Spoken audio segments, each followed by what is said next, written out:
Bonjour et bienvenue. Si tu es en première spécialité maths et que tu prépares le bac, cette vidéo est faite pour toi. Aujourd'hui, on va travailler les suites avec des exercices corrigés du plus simple jusqu'à un exercice type bac. L'objectif, c'est que tu comprennes vraiment les méthodes, pas juste les formules. Je te conseille de mettre en pause à chaque exercice pour chercher par toi-même avant de regarder la correction. Et reste bien jusqu'à la fin, je te propose un exercice type bac complet pour t'entraîner dans les conditions réelles. Allez, on commence avec un premier exercice simple. Mise en route avec une suite de type U de n égale 2n plus 3. Notre premier exercice, c'est un calcul de termes. U de 0, on remplace n par 0, c'est 2 fois 0 plus 3, c'est égal à 3.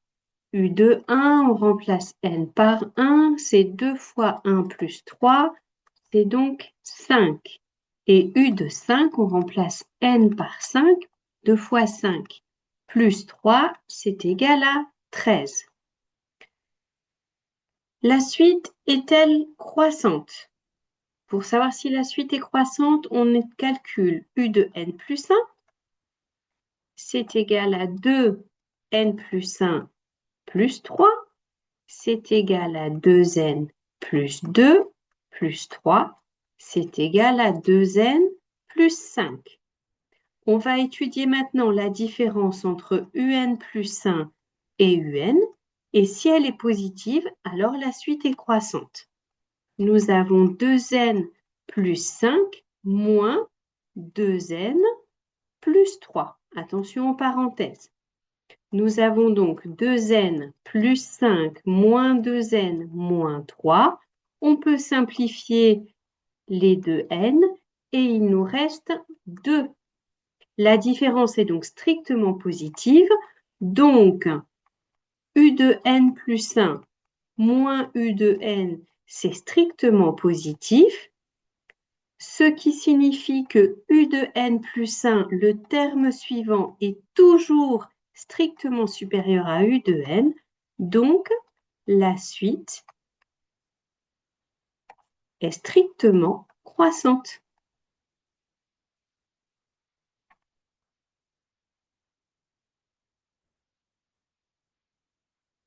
On continue avec un exercice de type intermédiaire, u de 0 égale 1, u de n plus 1 égale un plus 2.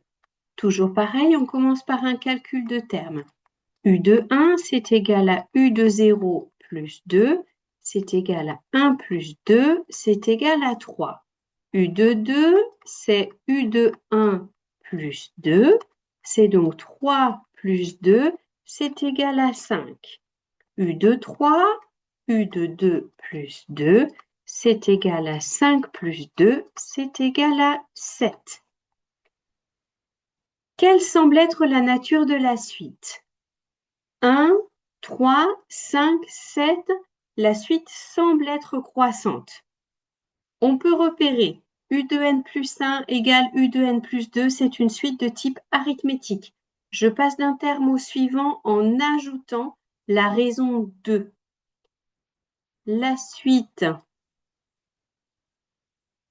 U de n est de type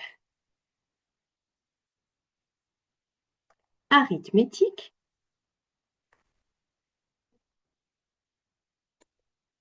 Avec R, la raison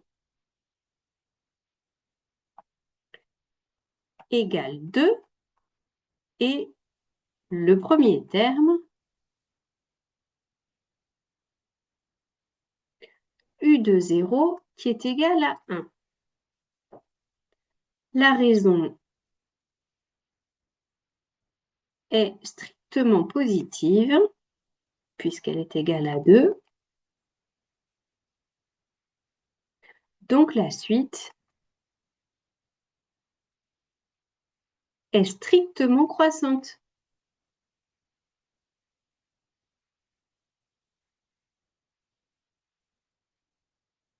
Et enfin, on réutilise le fait que ce soit une suite arithmétique et la définition de la suite arithmétique pour donner une expression de U de n. U de n, formule générale, c'est U de 0 plus la raison multiplié par le rang. On remplace ici, nous avons 1 plus 2 fois n.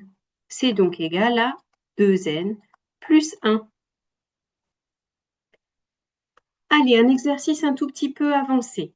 U de 0 égale 3, U de n plus 1 est égal à 2U de n.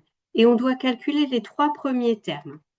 U de 1, c'est 2U de 0, c'est égal à 2 fois 3, c'est égal à 6. U de 2, c'est 2 fois U1, c'est-à-dire 2 fois 6, c'est égal à 12.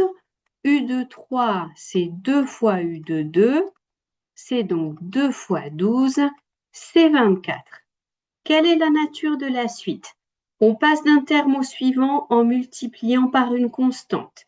C'est donc une suite de type géométrique.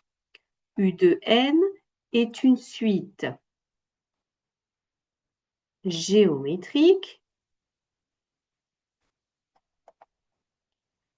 de raison Q égale 2 et de premier terme U de 0 égale 3. On va en profiter pour utiliser la définition et reprendre l'expression de U de n en fonction de n. C'est donc U de 0 fois la raison à la puissance n. Ici, c'est donc 3 fois 2 puissance n. Et on peut donc en déduire U de 5. C'est 3 fois 2 puissance 5. C'est donc 3 fois 32. C'est égal à 96. Allez, on passe à notre exercice 4 de type bac. On a une suite U de n définie par U de 0 égale 10 et U de n plus 1 égale 0,8 UN plus 5. Première étape, un calcul de termes. U de 1, c'est égal à 0,8 U de 0 plus 5. C'est égal à 0,8 fois 10, 8, plus 5, 13. Et U de 2, c'est égal à 0,8 U de 1 plus 5. 0,8 fois 13, c'est 10,4 plus 5, 15,4. Ma deuxième question. On nous demande de conjoncturer. La suite a-t-elle l'air croissante ou décroissante? Premier terme 10, 13, puis 15,4. La suite semble croissante.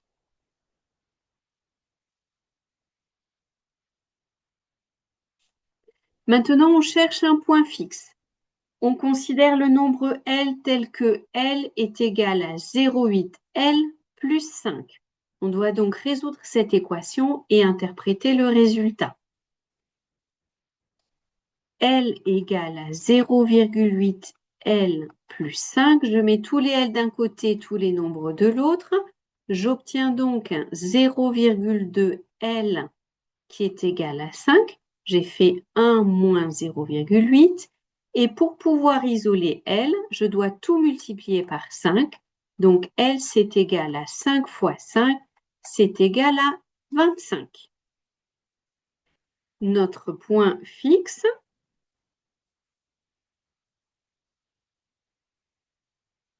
est donc 25. Je passe à l'étude d'une suite qu'on me propose. V de n, c'est égal à U de n moins L. C'est égal à U de n moins 25. Je peux donc aussi en déduire que U de n, c'est égal à V de n plus 25. Première étape, on me demande de montrer que la suite V de n est bien une suite géométrique. Pour cela, je vais étudier V de n plus 1. V de n plus 1, c'est égal à U de n plus 1 moins 25. C'est égal à 0,8 U de n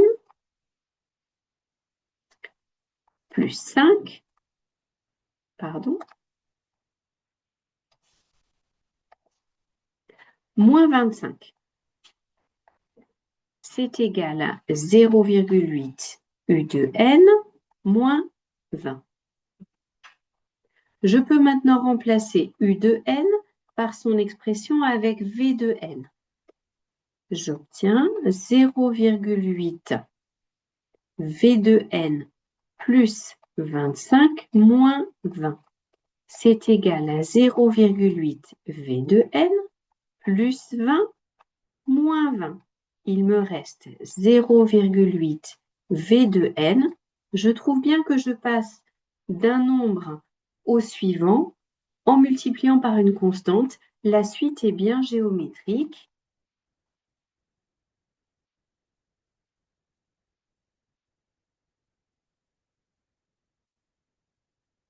De raison Q qui est égal à 0,8. Je peux calculer V de 0, c'est égal à U de 0 moins 25, c'est égal à 10 moins 25, c'est égal à moins 15. Je peux donc maintenant donner l'expression générale de V de n. V de n, comme toute suite géométrique, c'est V de 0 fois la raison à la puissance n. C'est donc moins 15 fois 0,8 à la puissance n. Je peux maintenant en déduire l'expression de U de n. U de n, c'est égal à moins 15 fois 0,8 puissance n plus 25, puisque c'est Vn plus 25. On me demande d'en déduire son comportement.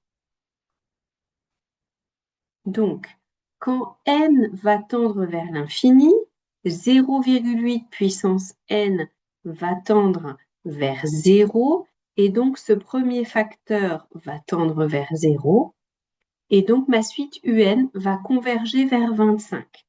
Alors, on peut l'écrire autrement.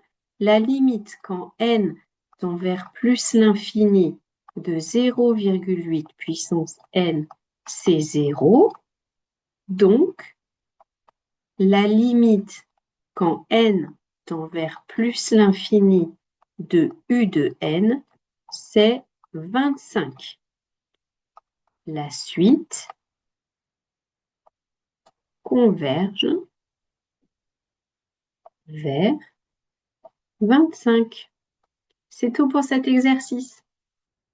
Si tu arrives à suivre ces exercices, et surtout le dernier, c'est que tu es déjà sur la bonne voie pour le bac.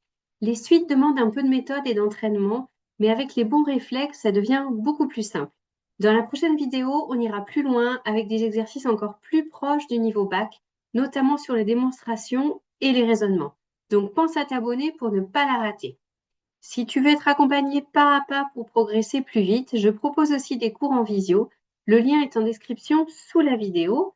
À très vite pour la suite.